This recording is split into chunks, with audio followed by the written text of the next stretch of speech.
So now that we have an idea of what a line integral is, now we get to discuss how to actually evaluate a line integral. Now, similar to what we saw for changes of coordinate systems for double and triple integrals, it really boils down to three different things. Can we figure out the bounds? Can we figure out what's going on with the integrand? And can we figure out the differential? So first example that we're going to talk about is with the differential of ds. Just please know that there are three different possible differentials. We could see ds, dx, or dy. Now, ds is what we discussed in the previous video.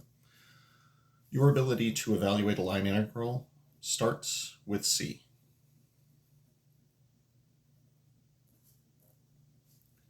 Your ability to parameterize the curve that's been given to you, regardless of whether it's a line segment, a parabola, part of a circle, doesn't matter. You need to be able to parameterize the given curve. Now, frequently what we'll do with this is we'll say that x will have to be a function of a parameter like t, and y will be a function of a parameter like t as well. Additionally, you'll need bounds on t, taking you from the starting point to the ending point on whatever your curve is. So in the event that a curve looks something like this, with this being the orientation, then this over here would represent where t is equal to a, and this over here would represent where t is equal to b. Now, another common way of doing this is by using a vector valued function, where r of t is equal to the vector function x of t, y of t. Now, once you've got your parameterization down, this takes care of two things for you. Your bounds on the integral, which are now going to be from t equals a to t equals b.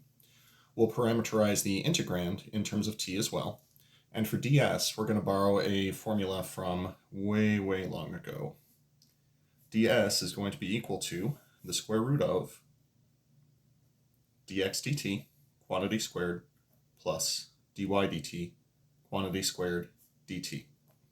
Some of you may recognize this as the arc length formula in parametric coordinates.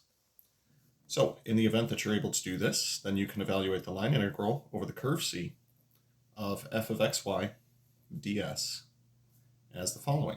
This will be the definite integral from a to b of f of, plug in the parameterization for x and plug in the parameterization for y, then multiply by what ds is equal to. That again is equal to dx dt quantity squared plus dy dt quantity squared dt.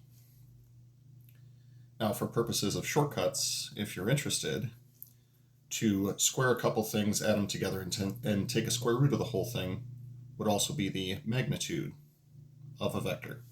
So this would technically be the magnitude of r prime of t, if you're interested in that shortcut. Now, for our other two cases, so for f of xy dx, this will look similar. You'll still be parameterizing your curve. Plug in what x of t is equal to, plug in what y of t is equal to, but then dx is simply going to look like it does for a u substitution, which is simply going to be x prime of t dt.